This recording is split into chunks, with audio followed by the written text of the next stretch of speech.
Então, a primeira pergunta, quando pensamos sobre a salvação somente em Jesus, nós precisamos primeiro pensar, Jesus está nos salvando de quê? E aí vem a primeira pergunta, alguém poderá ir ao inferno, e o inferno sendo entendido como um local em que a pessoa passará por um tormento eterno e consciente? O que é que a Escritura ensina a respeito disso? Certo? Essa é uma realidade que é difícil para nós pensarmos e hoje em dia cada vez mais é sido negligenciado. As pessoas cada vez mais têm dado descrédito a essa verdade, mas eu quero ler com vocês alguns textos. Quero começar lendo Daniel, capítulo 12, verso 2. Daniel, capítulo 12, verso 2. Diz assim, muitos dos que dormem no pó da terra ressuscitarão. Uns ressuscitarão para a vida eterna e outros ressuscitarão para a vergonha e horror eterno. Então, a partir desse texto, a gente pode afirmar com confiança que haverá uma ressurreição final. Isso todo mundo acredita sem nenhum problema. Mas essa ressurreição aponta para uma distinção de grupos em que uns irão para a vida eterna e outros irão para a vergonha e para o horror eterno. Aqui é uma divisão decisiva entre a vida e o horror eterno. O texto aponta que, por causa da ressurreição, no dia da ressurreição, haverá uma distinção. Uns para a vida eterna e outros para o horror eterno. O próximo texto que eu quero olhar com os irmãos se encontra no Evangelho de Jesus, conforme escreveu Mateus, capítulo 3, verso 12. Diz assim o texto, a sua pá, ele a tem na mão e limpará completamente a sua eira. Recolherá o trigo no seu celeiro, mas queimará a palha em fogo inextinguível. Aqui nós temos uma profecia de João Batista sobre o julgamento que Jesus traria no fim dos tempos, e ele usa uma linguagem figurada. Ele não está escrevendo de fato o que é que vai acontecer, mas ele usa uma linguagem figurada. João descreve então que haverá uma separação eterna feita pelo próprio Jesus. As figuras utilizadas aqui por João Batista para descrever quando Jesus vier são duas. Ele usa o trigo e usa a palha. O trigo, o texto deixa claro que ele recolhe no seu celeiro, mas a palha, ele joga ela para queimar em fogo inextinguível, ou seja, um fogo que não se apaga. A ideia, então, que nós entendemos aqui é que essas metáforas fazem referência ao crente e ao descrente. É uma pessoa que negou Cristo publicamente através da sua vida e das suas práticas religiosas, nesse sentido. Nós temos um outro texto que se encontra em Marcos, capítulo 9, verso 43 e 48. Então, até aqui eu citei Daniel e citei João Batista. Então, algumas pessoas podem objetar para mim que o ensino de Daniel e de João Batista é contrário com o de Jesus. Jesus, por exemplo, não falava inferno. Essa ideia de inferno é uma ideia criada pelos seguidores de Jesus que não entenderam completamente aquilo que ele falava. Mas agora eu trouxe as próprias palavras do mestre para que ele nos fale a respeito dessa realidade. Tentamos, com aquilo que Jesus fala, tentar responder essa pergunta. Diz o seguinte, se a tua mão te faz tropeçar, corta, pois é melhor entrares maneta na vida do que tendo as duas mãos e ir para o inferno, para o fogo inextinguível, onde não lhe morre o verme, nem o fogo se apaga. E se teu pé te faz tropeçar, corta-o. É melhor entrares na vida aleijado do que tendo os dois pés seres lançados no inferno, onde não lhe morre o verme, nem o fogo se apaga. E se um dos teus olhos te faz tropeçar, arranca-o, pois é melhor entrares no reino com um só dos teus olhos, do que tendo os dois seres lançados no inferno, onde não lhes morre o verme, nem o fogo se apaga. Aqui nesse texto, o pregador é o próprio Jesus. Para Jesus, a realidade do inferno é tão real e tão cruel, que ele usa termos radicais para orientar as pessoas a se afastarem da possibilidade de viver uma vida que desagrade ele. Jesus não enxergou o inferno, nesse sentido, como uma metáfora, como algo para assustar, mas ele enxergou o inferno como algo que é da realidade concreta. E nós devemos, então, pensar sobre isso.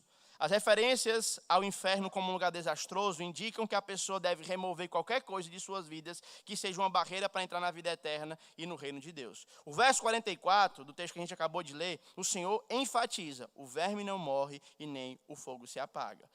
Um texto interessante ainda, Jesus ainda falando, Mateus capítulo 10, versículo 28, ele coloca a seguinte coisa para nós. Mateus capítulo 10, verso 28. Não temais os que matam o corpo e não podem matar a alma.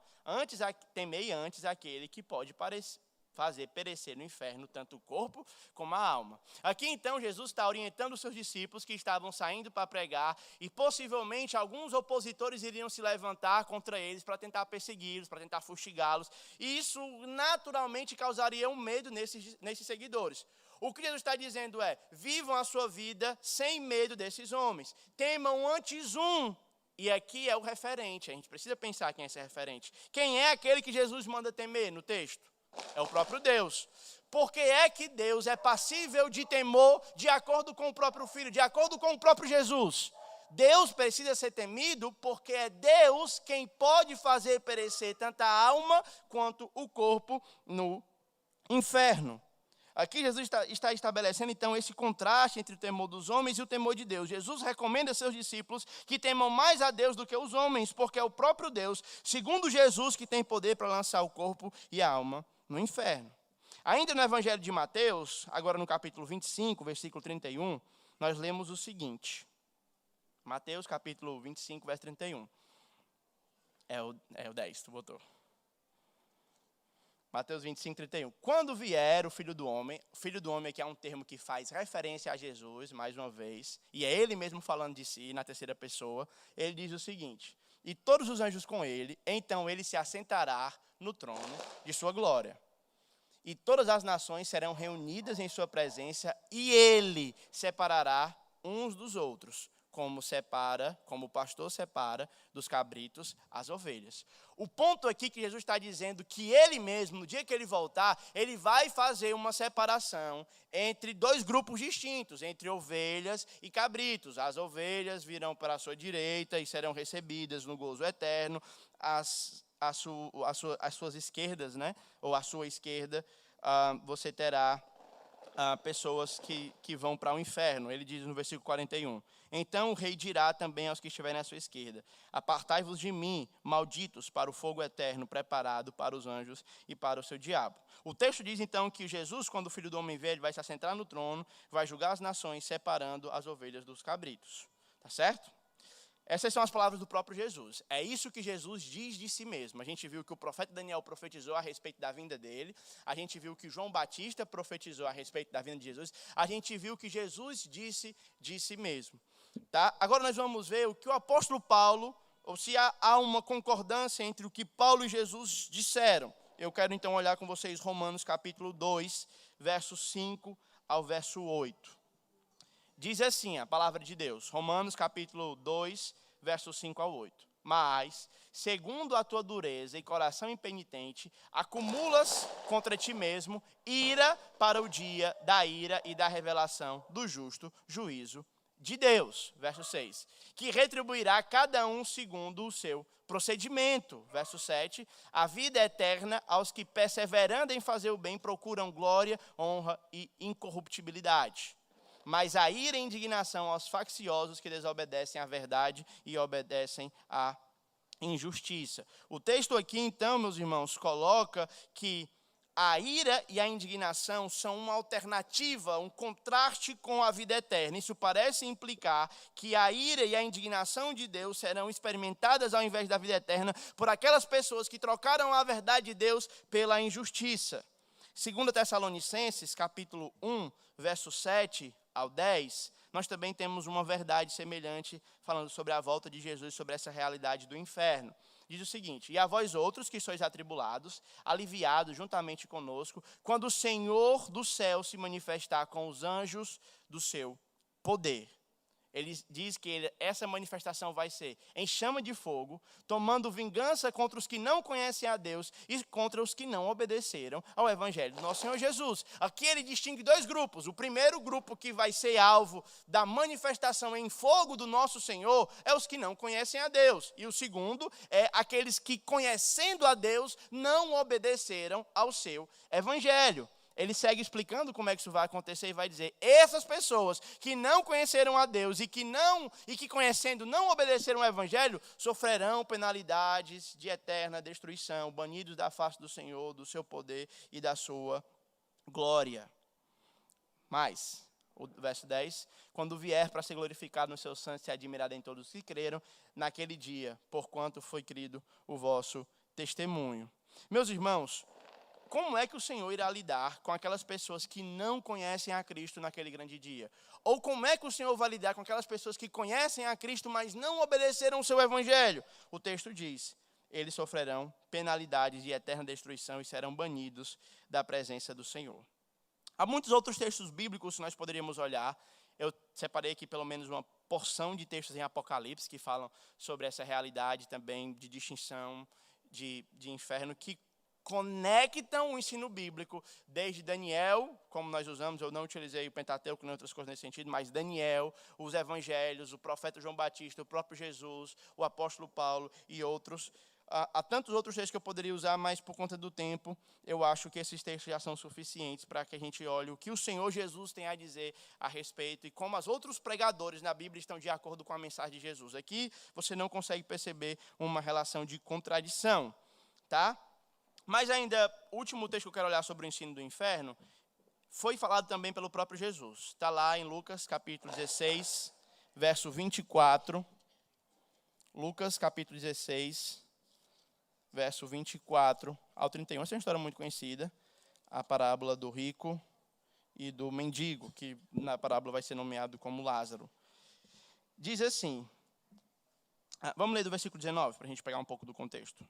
Havia um certo homem rico que se vestia de púrpura e de linho finíssimo, e que todos os dias se regalava esplendidamente. Havia também um certo mendigo chamado Lázaro, coberto de chagas, que jazia à porta daquele homem rico. E desejava alimentar-se das migalhas que caíam da mesa do rico, até os cães vinham lamber-lhe as úlceras.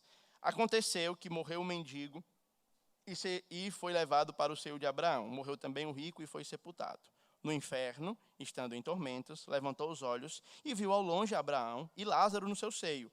Então, clamando, disse: Pai Abraão, tem misericórdia de mim. Mande a Lázaro que molhe em água a ponta do dedo e me esfregue a língua, porque estou atormentado nessas chamas. Disse, porém, Abraão, filho, lembra-te do que recebeste os teus bens em tua vida, e Lázaro igualmente os males. Agora, pois, aqui ele está conosco, ao nosso lado, e tu em tormento. Além de tudo, está posto grande abismo entre nós e vocês, e nós e vós. De sorte que os que querem passar daqui para aí não podem, e os que querem passar de lá para cá também não podem. Então replicou: Pai, eu imploro que mandes à casa de meu pai, porque eu tenho 5 irmãos, para que eu possa dar testemunho, a fim de que eles não venham para esse lugar de tormento. Respondeu Abraão: eles têm Moisés e os profetas, ouça-nos. Qual é a realidade aqui do texto que a gente acaba de ler? O texto mostra um homem rico que está completamente cego a respeito da sua realidade. É interessante que ele ainda acha que é Senhor. Ele diz: Pai Abraão, manda que o servo venha e me sirva. Ainda a vida após a morte, ele no lugar de tormento, ele ainda tem uma visão elevada de si mesmo. Ele ainda acha que é Senhor, ele ainda quer mandar na pessoa de Lázaro. O texto segue e ele diz, então, que a culpa dele estar no inferno é que ele não teve informação suficiente para fugir de lá. Ele diz que Deus condenou ele para o inferno injustamente porque Deus não mandou que ninguém viesse até ele e avisasse a respeito dessa realidade. E ele então pede para que isso não aconteça com aqueles da casa do pai dele, e para isso então ele diz: Senhor, me ressuscita para que eu possa ir lá e avisá-los a ele dessa realidade. O que é que Jesus diz? O que é que o Senhor diz? Não precisa fazer isso, porque ele já tem Moisés e os profetas que lhes avisem. É interessante que o próprio texto bíblico, mais na frente, vai falar de um homem que ressuscitou. E ele ressuscitou na frente de uma turba. E o que é que a turba fez ao ver Lázaro ressurreto? Eles quiseram clamar a Deus e entregar a vida deles a Cristo? Eles, pelo contrário, eles mataram Jesus.